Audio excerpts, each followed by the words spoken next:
Bienvenidos a La Verdad Oculta, bienvenidos a un nuevo episodio donde tenemos a una experta de verdad en historia, no lo que soy yo, eh, principalmente orientada hacia un mundo poco conocido aquí en España, que es el mundo otomano.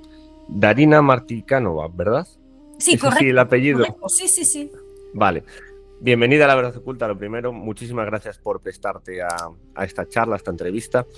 Eh, lo primero, ¿cómo te surge ese interés por el mundo otomano? Porque creo que también es una experiencia también de vida, ¿no? Sí, eso es. Muchas gracias, es un placer estar ahí. Muchas gracias por vuestro interés. Pues sí, efectivamente, a mí siempre desde muy, muy pequeña me interesaba la historia, me interesaba la antigua Grecia, la antigua Roma y tal. Y luego durante mi adolescencia, viví con mis padres en Turquía en los años 90 y la verdad es que fue una experiencia muy grata, que nos marcó mucho, me gustó mucho. Y entonces luego ya elegí, cuando tocaba decidir como qué carrera hacer, pues yo la verdad es que me beneficié de esa larga tradición centroeuropea de los estudios de área y pude estudiar directamente un doble grado de turcología, historia y cultura de los países islámicos. Yo ya para aquel entonces ya sabía turco porque aprendí turco en Turquía, viviendo allí, que es lo más fácil. Y allí ya durante la carrera pues añadí persa y aprendí a leer el otomano, ¿no? Que eso está bien, eso que obviamente en Turquía ya no se hace porque han cambiado el alfabeto y el otomano es como si fuese una lengua extranjera prácticamente Mm. también para los mismos turcos. Y desde entonces pues también he investigado, tengo varias líneas de investigación y entre ellas pues sigo trabajando sobre el Imperio Otomano, sobre todo en el largo siglo XIX, sobre los ingenieros y, digamos, las dinámicas de imperialismo informal a través del Mm. conocimiento y a través del capitalismo y a través de la tecnología. Mm. Estos son mis temas. Hablábamos fuera de cámaras Uh -huh. de que, bueno, al final el mundo otomano ha tenido una influencia muy marcada en toda la zona pues, mediterránea y todos los imperios, reinos que se han prodigado por esta zona. Que en muchas ocasiones no lo tenemos en cuenta. Y hablabas de la relación entre el Imperio Otomano Uh -huh. y estos reinos, tanto como antagonistas como posibles socios, ¿no? ¿Cómo fue esa relación Uh -huh. entre los grandes reinos europeos, cristianos, digamos, y el Imperio Otomano? Uh -huh. Es una muy buena pregunta. Yo aviso que como no soy modernista, puedo cometer algunos errores, porque luego hay gente que sabe muchísimo y yo puedo meter la pata porque normalmente no es la época en la que me muevo profesionalmente. Entonces, pero bueno, al final tengo cierta formación y sigo leyendo. Y entonces, allí lo que pasa es que está la cristiandad occidental, está el mundo ortodoxo y están, digamos, están los turcos llegando a Asia Menor y haciéndose, digamos, con los territorios de lo que antes era el Imperio Bizantino. Y dan salto, mientras sigue existiendo, digamos, el Imperio Bizantino, el Imperio Romano Oriental, los otomanos dan salto a los Balcanes y van como comiéndose, si me permitís el lenguaje coloquial, todos los reinos ortodoxos que existían allí, porque a veces se nos olvida que había también en este mundo de cristiandad ortodoxa, no solamente estaba el Imperio Romano Oriental, el Imperio Bizantino, pero también estaba el reino de Bulgaria, el reino de Serbia, y los otomanos, por ejemplo, en su primera fase de expansión, ellos se casan con las princesas bizantinas y búlgaras, serbias, etcétera, de estos reinos, es decir, son como un estado entre varios en esta zona. Porque, perdona que te Uh-huh. interrumpa, ¿de dónde partiría, digamos, el germen del Imperio Otomano? Sí, sí, esto es que digamos, a principios de este milenio, bueno, ya pasado milenio, del Mm. segundo milenio, Mm. entran los turcos, digamos, en Anatolia Mm. y empiezan, digamos, a sentarse, dominar algunas zonas, crear pequeños estados. Ya sabéis que ahí había un imperio selyúcida, que la dinastía también era turca, aunque su cultura era muy persa. Mm, Luego este imperio selyúcida de Anatolia se va deshaciendo y existen allí como, se forman ahí como pequeños, podríamos decir, principados. mm, Sigue existiendo el Bizancio y uno de estos principados musulmanes es que se sitúa en la zona de Anatolia noroccidental, podríamos decir. mm, Es digamos, el germen del Imperio Otomano. Y ellos se van expandiendo, también se van haciendo útiles al Imperio Bizantino, prestándole, digamos, hombres armados bien entrenados, y se van haciendo poco a poco más grandes, también alianzas matrimoniales, tanto con las princesas de los principados musulmanes como con las princesas de los estados cristianos. Y van creciendo y creciendo y creciendo. Y de hecho, antes de la conquista de Constantinopla por Mehmed II, mm. ellos ya dominan una parte importante de los Balcanes. Podríamos considerar quizás em, esta expansión otomana Sí. como una contracruzada, digamos. No. Es decir, no. No, yo es que no sé, esta obsesión, las cruzadas ya era una cosa que fracasó antes, debilitó muchísimo el Imperio Bizantino. Sí. Y lo dejó como bastante preparado para la conquista, entonces no, yo no lo vería así, pero sí tenía una dimensión religiosa, eso sí. Me refiero de expansión, en vez de expansión hacia el este, en este caso como podría ser las cruzadas cristianas. Esa zona estaba tapada. Hacia... Sí, era digamos, que su expansión tenía una dimensión religiosa, sí. Pero yo creo que no debemos ser tan egocéntricos como para intentar ligar todo a nuestro universo mental. Entonces, las cruzadas es un fenómeno muy peculiar, porque quizás mejor metáfora sería la conquista y evangelización de América, si queremos. Porque las cruzadas son una cosa un poco extraña, porque es como no lo lidera un imperio, sino que es como una mezcla, es muy peculiar. Por eso no lo compararía, porque las cruzadas son un fenómeno muy peculiar y también bastante como con un éxito muy limitado. Yo, de hecho, si verdaderamente me fuerzas a compararlo con algo de la cristiandad occidental, pues ¿por qué no compararlo con la conquista y evangelización de América?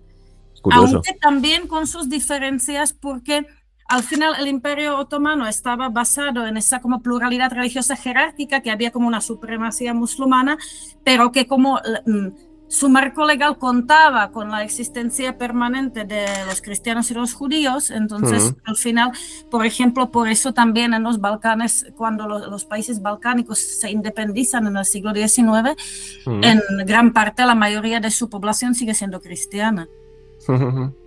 Qué curioso. Y hablábamos de esa relación entre el mundo otomano, digamos, y esos reinos cristianos, o bueno, incluso repúblicas en algunos casos.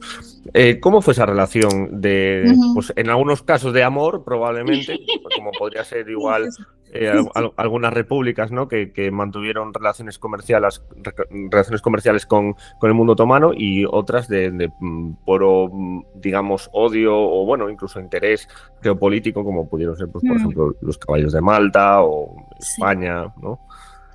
Yo creo que son como influyen varias dinámicas, ¿no? Esa lógica de la expansión y de la digamos, de la expansión tanto imperial como religiosa, en la que, digamos, necesariamente chocan, por ejemplo, la monarquía católica, digamos, el Imperio Español y el Imperio Otomano. Por otra parte, hay muchos equilibrios geopolíticos que hacer. Es que precisamente tanto el Imperio Otomano como el Imperio Español, si me permitís, ya son como nombres un poco históricos, pero para que nos entendamos, en realidad asustaban mucho a sus vecinos, aunque fuesen de la misma religión, ¿no? Porque verdaderamente eran muy exitosos en esa época. Y entonces allí luego entran en juego distintos equilibrios de poder y distintas alianzas a través de las barreras religiosas.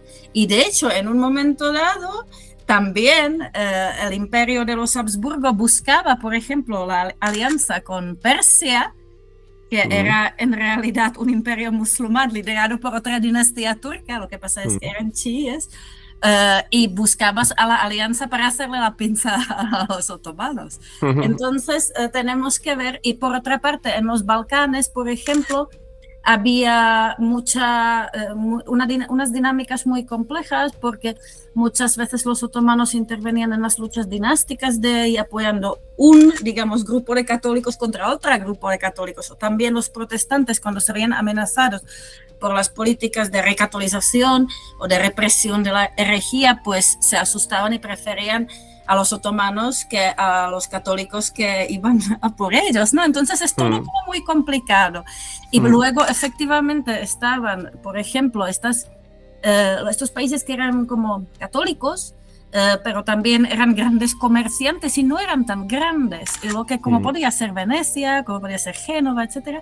Y ellos buscaban proteger sus intereses contra los otomanos, pero también contra los Habsburgo y contra quien sea, ¿no? Entonces, allí lo que había es mucha negociación, mucha política cautelosa de equilibrios. Y además, estas digamos, como la Serenísima, ¿no?, de Venecia, eran grandes conocedores del Imperio Otomano, porque tenían allí desde la época bizantina, por lo menos tenían ahí sus colonias comerciales y estaban en un contacto muy estrecho. Y, por ejemplo, lo podemos ver claramente en las representaciones, cuando vemos, digamos, los italianos, sean quien sean, representan a los otomanos como muy bien, me refiero bien en el sentido con un gran grado de realismo. Los conocían, mientras que, por ejemplo, no sé, en lugares más lejanos o menos compenetrados, vemos unas representaciones como muy locas, que poco tienen que ver con la realidad otomana. Pero las representaciones de los otomanos en la pintura, por ejemplo, italiana, si me permitís generalizar así, pues son muy fieles. Como se ve que saben qué gorro llevaban unos, qué turbante llevaban otros, etcétera. Entonces tenían un gran conocimiento. Además, los archivos venecianos son una grandísima fuente porque tenían una red de espías muy eficaz, precisamente por ser como más pequeñitos y tener que protegerse. Invertían muchísimo en acumular información. Y ahí son unos archivos espléndidos. Ah, pues mira, eso no tenía constancia de ello. Y se conservan hoy en día. Sí, un montón. Sí, de hecho, también son una gran fuente para la historia otomana también para la española, en realidad, porque ellos verdaderamente sabían muchas como intimidades de la corte y tenían constancia de muchas cosas que a veces ni siquiera quedan registradas, por ejemplo, en los archivos otomanos. De esa política interna no quedaba registrada en ningún sitio. Exacto. Qué curioso. Pues mira, precisamente este verano he estado en Creta y allí sí que he notado enormemente pues esa connivencia entre el mundo veneciano y el mundo otomano, aunque se le fueron arrebatando, si no me equivoco, la isla también de vez en cuando. Pero bueno, sí que hay cierto respeto por la cultura y la arquitectura del otro hasta que llegaron, pues hasta que llegó la Segunda Guerra Mundial, que ahí se perdió un poco, digamos, ese respeto por lo antiguo. Pasamos a otro punto, si te parece. Hablabas antes también de la caída de Constantinopla. Sí. Y siempre la tenemos ahí como un punto decisivo, quizás en el devenir, ya no diríamos incluso ni de Europa, sino del mundo, ¿no? ¿Qué supuso la caída de Constantinopla y la toma por parte del mundo otomano de Constantinopla? Si esto luego espero que no me hagan un titular, pues por ejemplo que el primer hombre que llegase al espacio fuese Yuri Gagarin, esto sería para el clickbait. No, ¿cómo explicarlo? Yo creo que primero digamos, el Imperio Romano Oriental, el Imperio Bizantino, estaba ya muy de capa caída. Era una cosa como prácticamente ya condenada a desaparecer o a ser digamos, a transformarse en un pequeño lugar no muy relevante. pero aún así fue entonces más a nivel geopolítico, el primer impacto fue sobre todo simbólico. Creo que fue como, digamos, los países de cristiandad occidental que antes estaban como observando como los reinos ortodoxos en los Balcanes iban desapareciendo, cayendo uno tras uno, pues de repente se dan cuenta que esto va en serio. Y entonces la noción del peligro del turco se acentúa muchísimo. Entonces este impacto simbólico es mayor que el impacto geopolítico a corto y medio plazo. Entiendo que también el legendario colectivo del momento, pues en la toma del Bósforo y toda esta zona, pues entiendo que también supondría pues un impacto, ya no a nivel geopolítico, pero lo que dices tú, a nivel de renombre. Es decir, tienen el Bósforo, tienen Constantinopla. El control se fue de la zona, se fue estableciendo de forma más gradual en el siglo anterior. Entonces, sí. Seguramente sí, también hubo algún impacto comercial, etcétera, pero es una cosa que es como que se ha ido gestando en el siglo anterior. Y el momento de la conquista es más bien verdaderamente un momento y además, digamos, Mehmed II luego de alguna forma corteja la presencia de los italianos, otra vez así ampliamente dichos, para seguir manteniendo las rutas que le interesaban.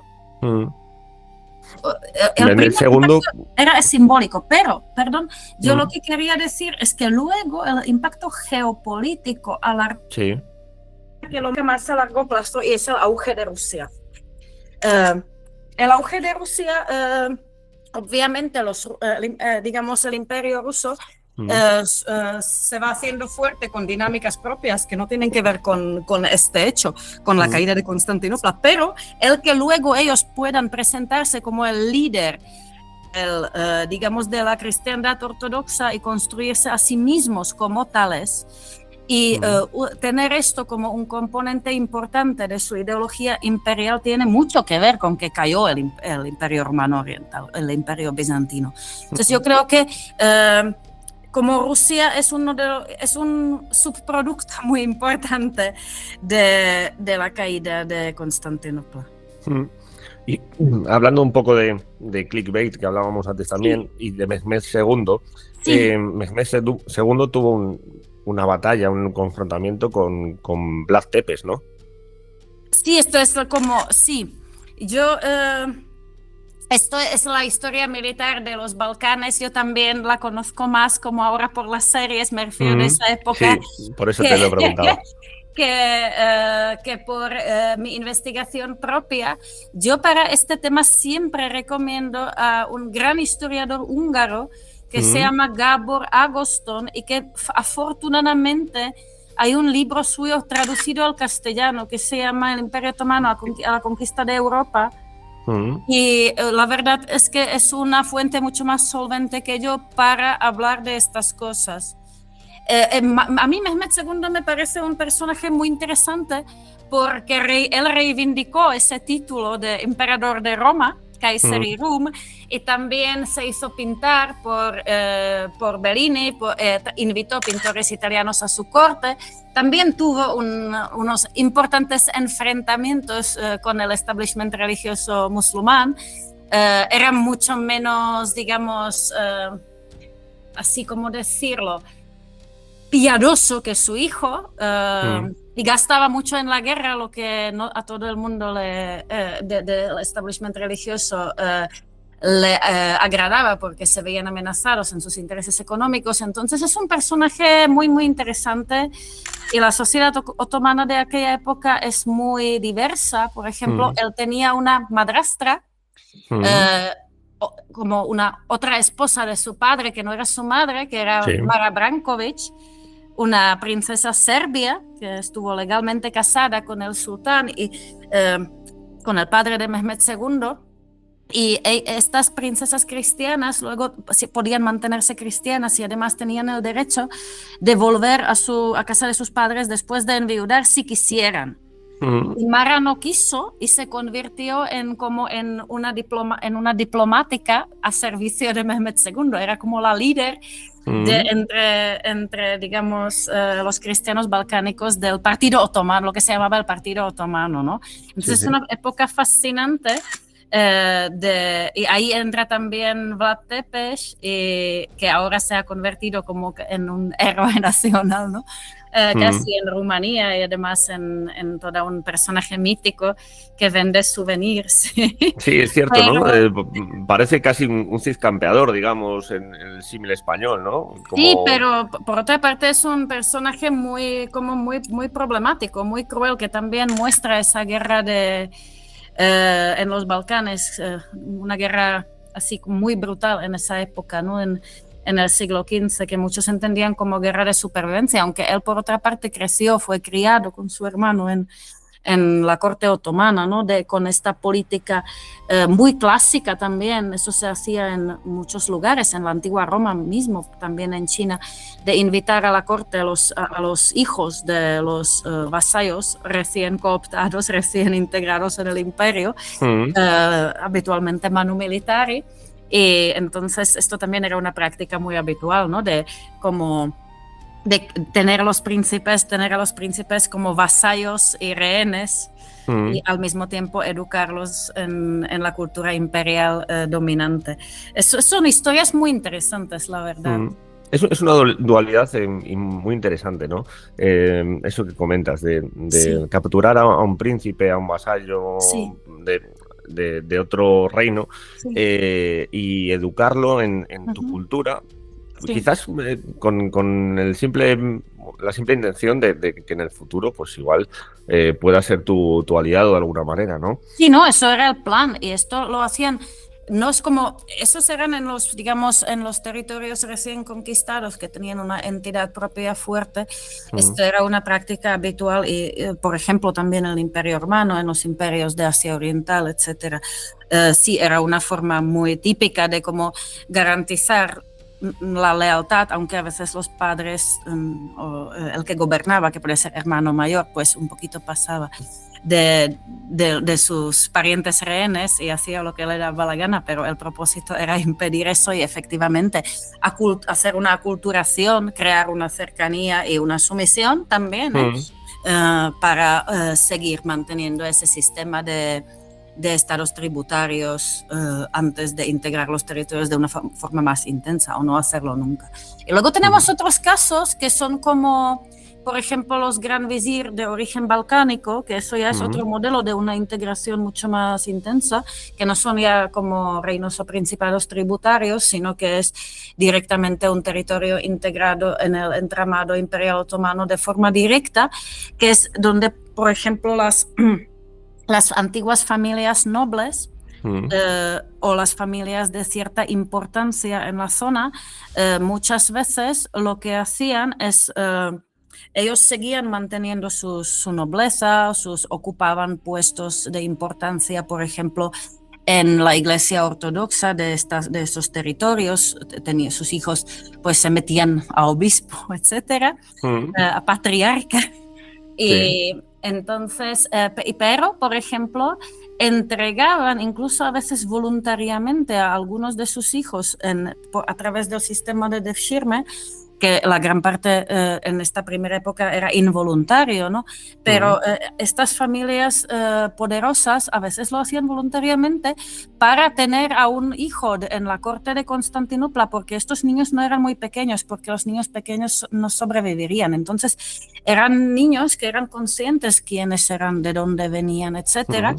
Y luego, cuando crecían, si llegaban a cargos de poder en el sistema imperial otomano, se encargaban también de cuidar los intereses de su territorio y de su familia de origen. Eso se ve, por ejemplo, con el gran visir Sokulu Mehmed Pasha, Mm. que no solamente hizo construir en su tierra de origen un gran puente sobre el río Drina, ¿no? El famoso Mm. puente, pero también invirtió mucho en obras benéficas en su tierra de origen, pero también, por ejemplo, eh, maniobró para restaurar ahí una institución religiosa autónoma serbia para que digamos, volver a sacar el entramado eclesiástico serbio de la, digamos, supremacía que tenían los griegos otomanos en el gobierno de la comunidad ortodoxa, cristiana ortodoxa dentro del imperio. Entonces se ve con esto, con su figura, por ejemplo, se ve la complejidad. E incluso un tipo convertido al Islam como siendo niño y gran visir del Imperio Otomano, pues seguía como cuidando los intereses de los serbios ortodoxos, ¿no? Sí. Qué curioso. Mira, una preguntina al hilo de lo que comentabas antes de esta mujer que acabó siendo diplomática, ¿no? Mara Branković, sí. ¿Qué importancia tenía la mujer en el mundo otomano? Ajá. ¿Hasta qué niveles podía llegar una mujer en el mundo otomano de poder? Sí, es muy difícil de generalizar porque hay unos grandísimos cambios, pero muy grandes, ¿eh? Por eso es como muy complicado hacer generalizaciones. Es que el imperio español era así, el imperio otomano era así, porque verdaderamente hay una diferencia radical a lo largo de las épocas. Y por ejemplo, en los primeros siglos, primero estaba esa política de casar a los hijos de la dinastía con princesas extranjeras, musulmanas o cristianas. Y esta es una práctica que luego desaparece por completo. Para el siglo XVI, ellos se creen como los reyes del mundo prácticamente. Sí. De hecho, el sultán Suleimán a veces usa ese Jihan Padishah como el sultán del mundo, el emperador mundial. Pues así se ven a sí mismos así, y si no lo hacen ahora, lo van a hacer pronto. Y eso lo creen, entonces se dejan de casar con princesas extranjeras porque les ven todos como que no nos hace falta eso. Y empiezan, digamos, a procrear con las esclavas, con mujeres de origen esclavo en su arena imperial. También porque, a diferencia, por ejemplo, los reyes de Inglaterra, cuando digamos, separan del mundo católico, se casan mucho primero como mujeres nobles inglesas, y esto genera muchos líos, y los otomanos no quieren hacer eso. Es decir, ellos ven muy problemático como porque eso sería favorecer a alguna familia súbdita frente a la otra y crearía peleas. Entonces, cuando se dejan de casar con las princesas extranjeras, que es lo que hacían durante los primeros siglos, pues empiezan a, digamos, procrear con las esclavas. Pero también los sultanes, como el imperio se va haciendo más grande, más complejo, más burocratizado, los sultanes dejan como, ya no van tanto a la guerra, ya viven más, ya la corte es mucho más importante, la capital, las estructuras burocráticas en torno de la capital. Entonces ahí emerge como una figura muy poderosa, que ya lo eran antes, pero ahora lo es aún más, la madre emperatriz, es decir, Valide Sultán, la madre del sultán, es la figura clave, no la esposa, sino la madre. Sí. Entonces, cuando, por ejemplo, en los siglos, a finales del siglo XVI y en el siglo XVII, se llega a hablar del sultanato de las mujeres, porque sobre todo algunas esposas, pero sobre todo las madres de los sultanes adquieren un poder enorme en el gobierno imperial. La más importante de estas madres emperatrices es Kösem, que era incluso oficialmente la regenta y durante, digamos, la infancia de su hijo, y era un personaje muy poderoso, incluso con un título oficial. Y estas madres emperatrices eran grandes mecenas de grandes obras de beneficencia, desde mezquitas pasando por fuentes de agua, hospitales, cocinas públicas, etc. Y eran visibles a través de esas obras, ¿no? Luego, con la burocratización, digamos, con las reformas modernizadoras del imperio, en realidad, primero las mujeres un poco, igual que en realidad con el constitucionalismo en Europa, ¿no? Que las mujeres desaparecen de la política precisamente porque ya no están ahí por ser miembros de la familia imperial y no pueden ser diputadas del parlamento, ¿no? Entonces hay un periodo así de bajón del poderío femenino que luego por otra parte empiezan los movimientos feministas y empieza también en el Imperio Otomano muchísimos reformistas sin ser feministas, lo que sí estaban como muy preocupados por la situación de la mujer, como encerrada, como muchas veces analfabeta, porque lo veían como, tenían esa idea de que una mujer así no puede educar a un hijo capaz de modernizar y salvar el imperio. Entonces, por esa razón, debido a esas ansiedades en torno a la supervivencia imperial, y la supervivencia en lo que llamaban el elemento musulmán en un mundo altamente competitivo como era el mundo en la segunda mitad del siglo XIX y a principios del XX, apoyaron, por ejemplo, la educación femenina y apoyaron como la redefinición de las relaciones entre hombres y mujeres porque lo veían como esencial para salvar el imperio y para salvar su digamos, el grupo con el que se identificaban. Coordinaste, si no me equivoco, Darina, un libro que se llama Ser hombre, las masculinidades en la España del siglo XIX, ¿verdad? Sí. Vale, me gustaría hablar un poquito de ello, porque tenemos un ideal de masculinidad ahí caballeresca que evoluciona pues, probablemente desde la Edad Media hasta pues, principios del siglo XX, ¿no? Que es cuando un poco desaparece esa idea de caballero, de caballero como casi un título, ¿no? ¿Cómo evoluciona el ideal de masculinidad en estas épocas en las que tú eres experta? En siglo yo XIX. Diferente. Sí, no, esta es la otra línea de investigación que se centra en España y haciendo comparaciones con Francia, Italia, etcétera, y comparaciones más lejanas con Centro Europa o con Inglaterra. Y sí, yo creo que hay que hilar un poco más fino. Primero, tenemos que tener en cuenta, y eso es un poco lo que intentamos mostrar en el libro, que puede haber distintas formas de ser hombre que se respetan mutuamente. Porque, por ejemplo, la figura del mártir que se entrega voluntariamente a la muerte, como los jesuitas en Japón, por ejemplo, puede ser plenamente respetado por un hombre guerrero.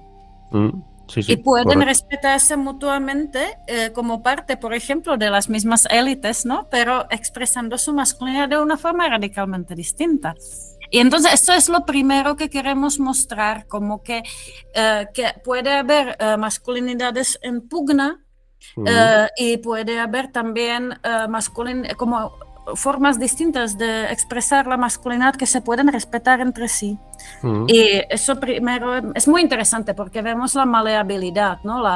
En la época que estudiamos entra en crisis, digamos, la masculinidad del antiguo régimen y surgen otras formas de ser hombre.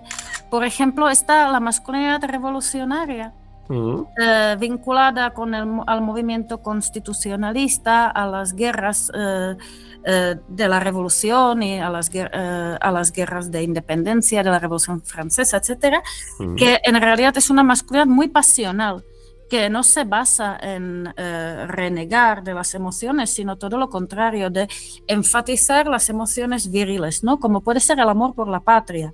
De hecho, a veces a las mujeres se les ve como poco capaces de ese tipo de emoción, ¿no? A las mujeres se las ve que sufren y lloran por sus seres queridos, pero los hombres son capaces de sufrir y llorar y luchar y morir y matar por ideales abstractos, como puede ser el autogobierno, no ser esclavos de los reyes. Eso es el lenguaje de la época, ¿eh? Sí. Es un lenguaje altamente emocional. Entonces, a veces pensamos que la masculinidad siempre se basa en renegar de las emociones y ensalzar la frialdad, el cálculo, pero en absoluto. Para ellos el cálculo era una cosa, por ejemplo, que reprochaban a los comerciantes y les veían como masculinidad un poco como subordinada y dudosa, que se regía por un interés particular y que no era capaz de esa alta emoción viril, ese fuego que arde en tu pecho y por el que vas al campo de batalla a luchar por no ser el esclavo de los reyes, ¿no? Entonces, estoy transmitiendo, no digo que estas son mis ideas, lo que estoy transmitiendo es la forma de verlo de esos hombres, ¿no? Y luego, por otra parte, efectivamente, está configurándose esa nueva masculinidad burguesa capitalista, que precisamente ensalza esa templanza, ese cálculo racional frente a esa locura hidalga de la Edad Media, inútil, ¿no? Como lo ven ellos. Sí. Entonces, y que al final acaba creando más y más pobreza y dice, señores, lo masculino es un poquito tranquilizarlos, hacer los cálculos y comportarnos como seres racionales. Estoy otra vez con un poco de humor, intentando explicar que puede haber estas distintas visiones que compiten entre sí, pero que también se alimentan. Por ejemplo, ahí... un tema que yo he investigado personalmente porque como trabajo los ingenieros, los médicos, todo ese tipo de profesiones tecnocientíficas, entonces, por ejemplo, a mí me interesa la relación con el trabajo, porque hoy, por ejemplo, incluso una persona que vive de las rentas, que sabemos que otra vez hay cada vez más, se presenta como empresario, ¿no? Que dice, yo soy empresario, en realidad es un rentista, y muchos rentistas no son empresarios, no tienen una relación activa, solamente viven de las rentas. Y esto en el siglo XIX, estas personas se llamaban rentistas y propietarios, y ya está, no tenían ninguna necesidad de fingir una actitud activa hacia económica, ¿no? Porque ser propietario, de hecho, era incluso base de la ciudadanía política activa en las sociedades donde había derecho a voto censitario, como podía ser España, Francia, Bélgica y algunos otros países donde tú solo podías votar si eras hombre, pero también si eras hombre que pagaba unos impuestos que superaban cierto límite, y ese límite solían ser muy alto, entonces eran personas verdaderamente ricas. Y entonces, ser propietario era perfectamente respetable. De hecho, era como, incluso había gente que veía como el trabajo como una actividad desgraciada, como que una necesidad que desgraciadamente estoy obligado a trabajar, a ir a la oficina, pero ser rentista era una cosa perfectamente asumible. Y de hecho, hombres de élite rentistas no necesitaban disimularlo. Sin embargo, como en el siglo XX, esto ya no es así. En el siglo XX, la masculinidad se vincula mucho con el trabajo, con una actividad económica activa. Y es muy importante crearse una imagen, ¿no?, de hombre trabajador, también para los hombres de la élite.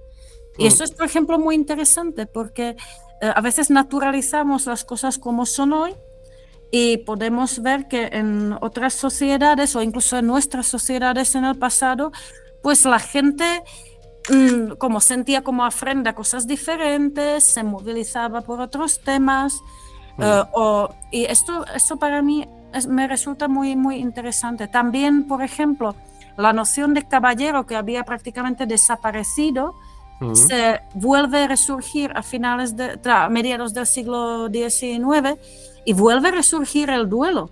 Duelo era una práctica aristocrática en la Edad Moderna, luego es muy criticada como inútil, antipatriótica, también anticristiana.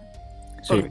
Poner en riesgo tu vida que te dio Dios por cualquier tontería, ¿no? Es decir, muchas veces estaba prohibida precisamente desde esa lógica, pero resurge con fuerza en muchos países en la segunda mitad del XIX, principios del XX, porque es una forma de redefinir las élites para incluir la burguesía y la aristocracia en una élite común.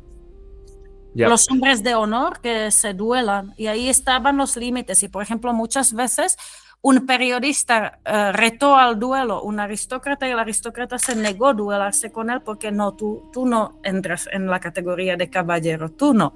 Entonces, eso era una forma también de negociar los límites de las nuevas categorías sociales.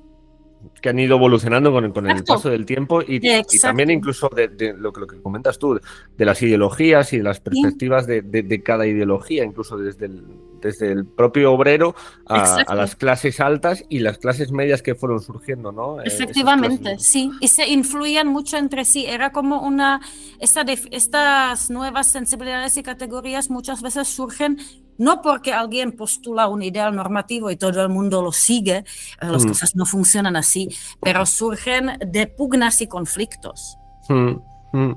Y bueno, de la propia relación entre las propias clases, que al final, Eso ¿no? sí, sí, Y, efectivamente. en muchas ocasiones sí que es cierto que tampoco se ha no facilitado más que luchado, no se ha facilitado la inmersión de las diferentes clases, la mezcla entre pues, quizás las clases medias y las clases bajas, porque al final a las clases medias nunca nos interesaba relacionarse Mm, con ese tipo de gente, de obreros, de ujú. agricultores, de ganaderos. Yo creo Eh, que hay como dos dinámicas paralelas que a veces mm, chocan, que es una es la voluntad de distinguirse y otra es la voluntad de cooptar. Y mm, podemos ver como, por ejemplo, eh, como antes podía ser, o antes y entonces también, la religión o el nacionalismo pueden servir para cooptar, mm, ¿no? Para crear una cultura común interclasista. mm, Eh, y por otra parte, pero gente que participa y mm, comparte estos marcos ideológicos al mismo tiempo busca distinción social, por ejemplo. mm. O Que- lucha de clases, pero también distinción social, ¿no? Entonces, somos seres incongruentes y yo creo que lo primero para entender la historia es admitir eso y como que, vale, buscar la lógica, sí, pero también entender que los seres humanos son perfectamente capaces de vivir a largo plazo con grandes paradojas. Sí, sí, sí, sí. Eh, bueno, me parece realmente interesante este estudio, ¿eh? Muchas gracias. Porque explica mucho o a grandes rasgos, explica cómo hemos terminado quizás en la sociedad Ujú. actual, ¿no? Es un estudio del tiempo y de la evolución de la sociedad en todos los sentidos.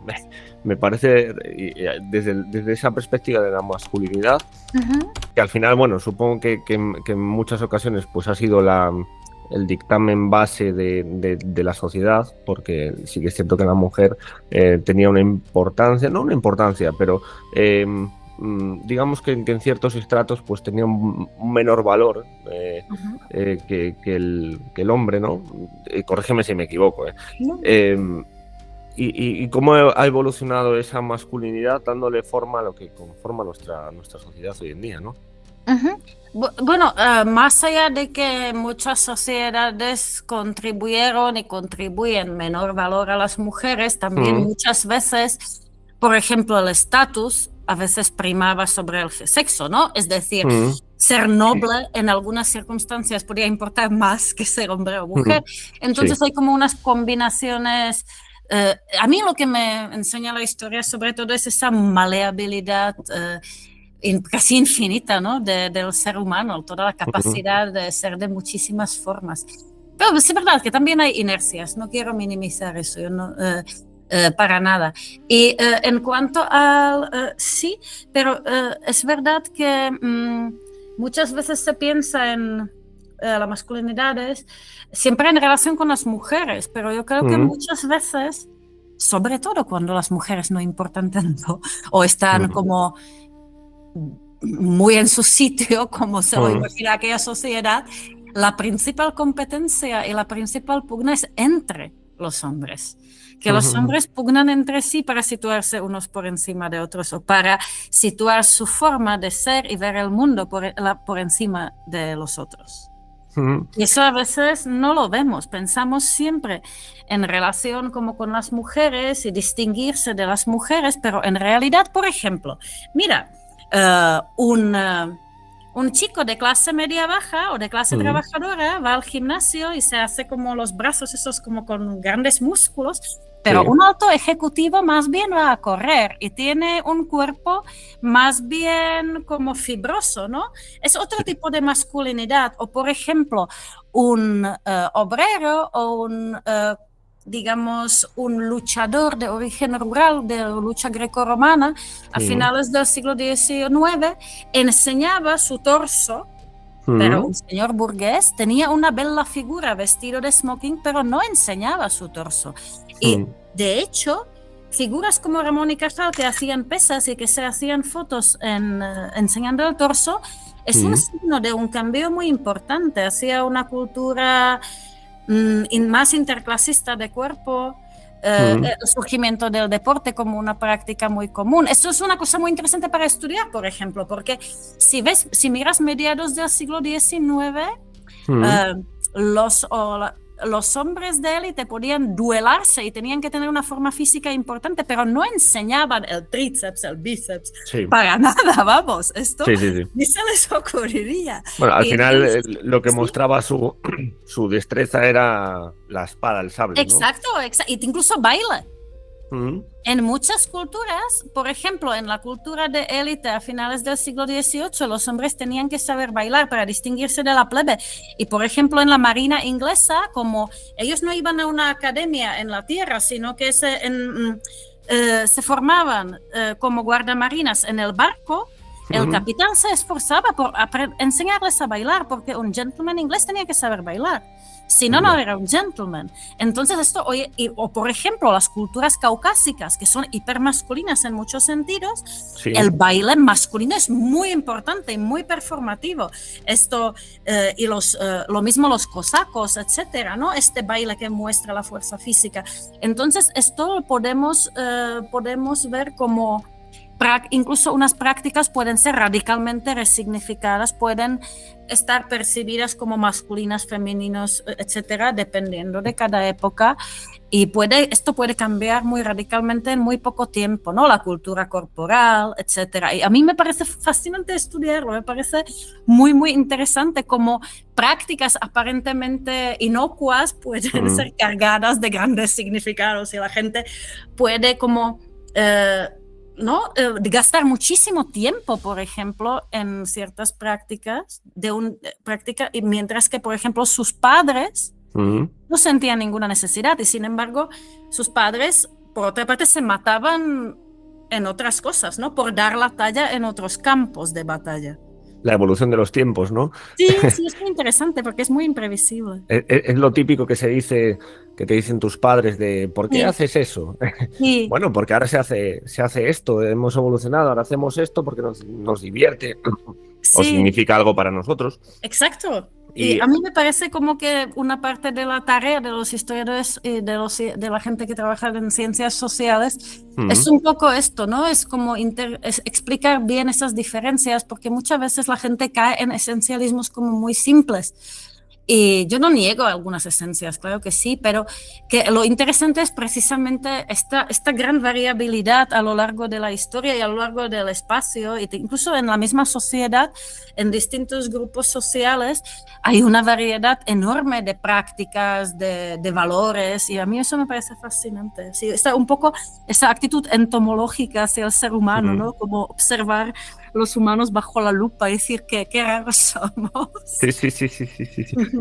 Incluso es probable que no se hagan estudios tan profundos hoy en día, en la actualidad, sobre nuestras costumbres, nuestros hábitos cotidianos, lo que decías tú antes del gimnasio. Sí.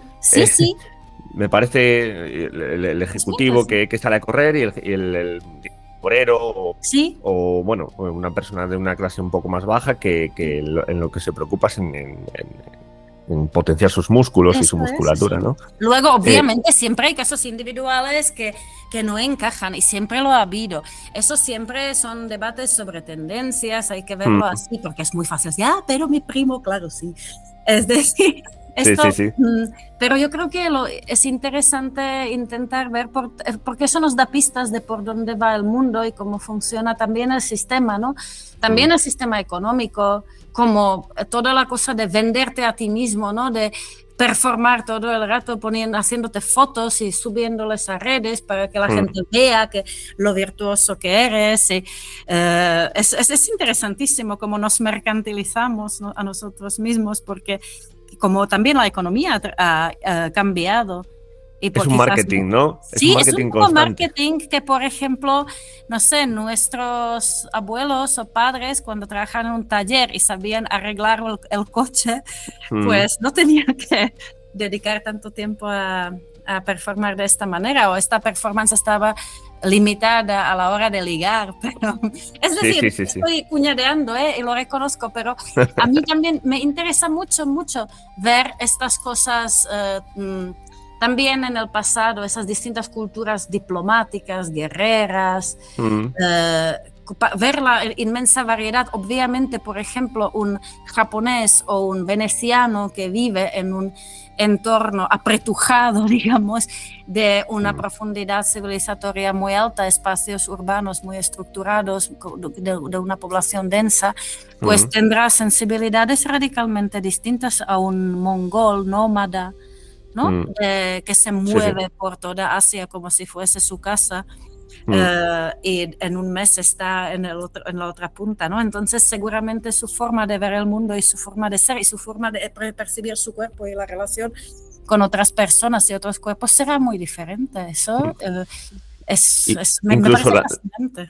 incluso la propia relación con algo que me parece a mi forma de entender, fascinante, porque creo que la gran mayoría de las culturas lo ha tenido, la relación Ujú. con la naturaleza, que quizás Sí, en ciertas culturas, o más que nada los que vivimos en urbes, en sí, grandes ciudades o en ciudades en general, perdemos un poco ese contacto con la naturaleza que lógicamente por nuestra relación histórica y genética es básica para nosotros, es casi vital si me apuras. sí. Y muchas veces perdemos esa perspectiva de tomarlo como algo realmente importante y relevante, ¿no? Para nosotros. Totalmente. De hecho, hay algunos estudios históricos Mm, fascinantes y antropológicos sobre el caballo, sobre cómo el caballo cambia digamos, los distintos pueblos humanos que lo empiezan a usar. mm, Y eso por ejemplo, se lleva debatiendo durante décadas en antropología. Este tipo de, ahora, por ejemplo, está muy de moda, y no lo digo en el sentido negativo, la historia medioambiental que se toma muy en serio, mm, sin hacer un determinismo climático 18, mm, que era un poco ridículo, ¿no? Pero luego te voy a citar una cosa de Montesquieu que siempre me hace mucha gracia. Pero mm, esta cosa de tomarnos en serio el medio ambiente como otro factor sociocultural también que mm, moldea a la historia humana, me parece, vamos, muy necesario. Lo que mm. quería contar de Montesquieu es Sí. de eso es muy gracioso, porque eh, claro, los europeos en el siglo XVIII empiezan a ir muy dessobrados, ¿no? Y como ya no se puede explicar, como ya no vale la noción de que, bueno, nosotros tenemos la religión correcta, que nos llevará al cielo, y ya Mm, está. No nos tenemos que preocupar por ningún otro indicador, porque esto es lo que te hace superior, ¿no? Que, mm, vale, estoy caricaturizando de nuevo un poco, que no me sí. maten los modernistas, pero en el siglo XVIII esta explicación se agota Mm, pues que al fin y al cabo se consolida la pluralidad religiosa en Europa. Ya sabemos que puede haber un reino vecino que es protestante, otro es católico, y que al final ahí no todo va sobre ello, ¿no? mm, No digo que antes la gente no lo sabía, pero en fin. Lo que pasa, entonces ellos empiezan a fijarse mucho más en otros criterios de comparación, para situarse por encima de nosotros, que es una cosa mm, muy humana, ¿no? También de querer sentirnos por encima. Entonces, por ejemplo, una de las cosas que empiezan a circular son teorías mm, sobre el calor, de que claro, es que nosotros somos como maravillosos, laboriosos y vamos a ser los amos del mundo, porque mm, como vivimos en climas, digamos, así, ¿cómo se dice esto? Mild, ¿no? Como climas templados, sí.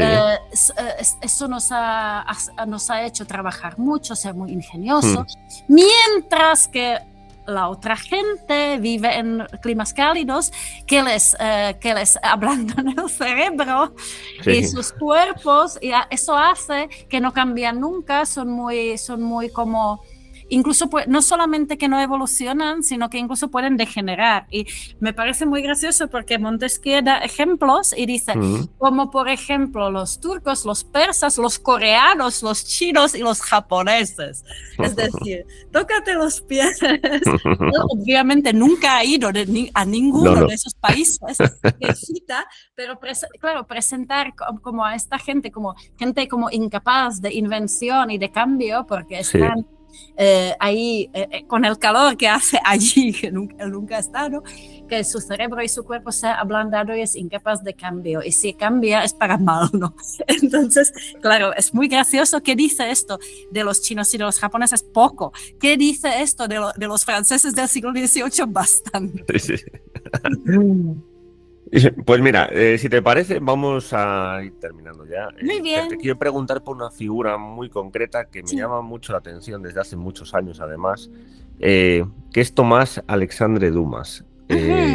Sí. Un general negro, de los primeros, no sé si el primer general negro de los grandes ejércitos europeos o no, pero que hace poco te estuve leyendo que habías hecho un hilo en Twitter, si no me equivoco, donde lo mencionabas, y me parece una figura realmente desconocida, padre de Alexandre Dumas, de Alejandro Dumas, autor de una de las mayores obras literarias de la historia, en mi opinión, que a mí me encantan. ¿Quién fue este hombre? Muy bien, pues primero no es porque es que a mí, yo lo de la cosa de primero, yo mejor no decir nada porque luego te sale alguien de Polonia, de Rusia, te dice, claro, ¿sabes? Porque estaba, por ejemplo, el ingeniero militar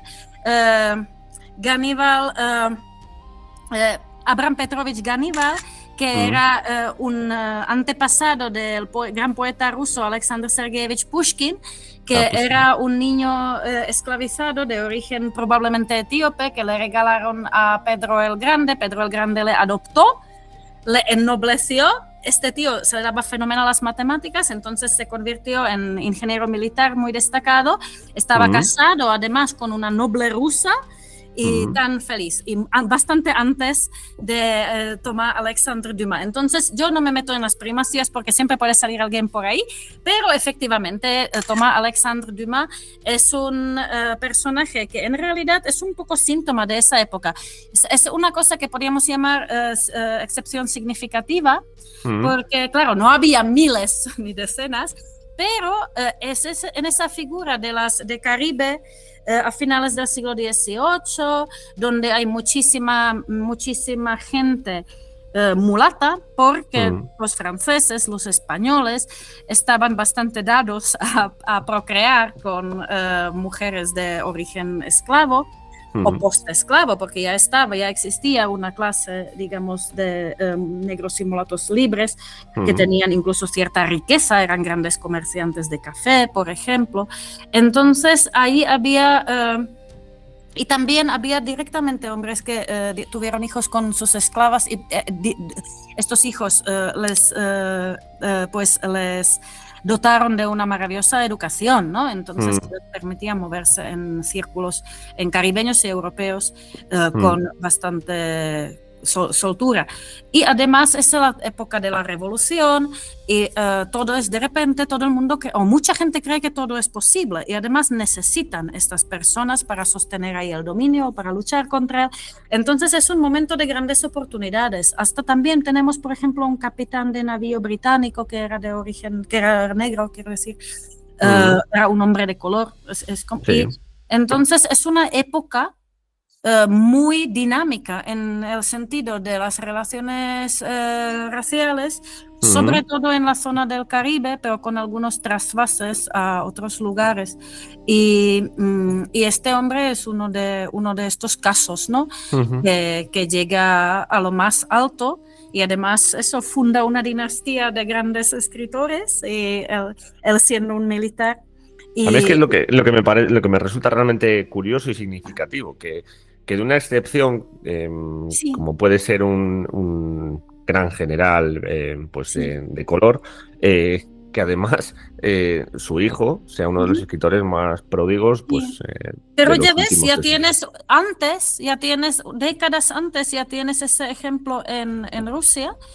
Y también, y hay algunos otros más, pero además en esa época tenemos que tener en cuenta que con la revolución de Santo Domingo francés, Haití, el mismo régimen revolucionario francés tira de los generales negros para seguir manteniendo el territorio, y que esta gente luego tienen distintas trayectorias, que incluso muchos pasan al territorio español, que les necesita y respeta sus cargos, su rango. Es la época también de las independencias latinoamericanas, que muchos de los criollos líderes eran bastante racistas, si me permitís decirlo en estos términos, pero sin embargo tienen que contar con los oficiales pardos o mulatos o negros, porque los necesitan, y al final para consolidar las repúblicas tienen que abolir la esclavitud, aunque ellos fuesen grandes esclavistas. Entonces es una época donde Dumas no es el único, sino yo lo llamaría eso, excepción significativa, que hay numerosos hombres así, de distintas nacionalidades, y es una época cuando hay muchísima fluidez, que luego las puertas se van cerrando y el racismo se empieza a recrudecer. Es precisamente también reacción frente a esta fluidez que caracterizó esa era de las revoluciones en algún Maravilloso. Muchas gracias. Darina, muchísimas gracias por pasarte por La Verdad Oculta. Las puertas placer. quedan abiertas para cuando quieras pasarte de nuevo, por supuesto. Ha sido una hora perfecta, en mi opinión.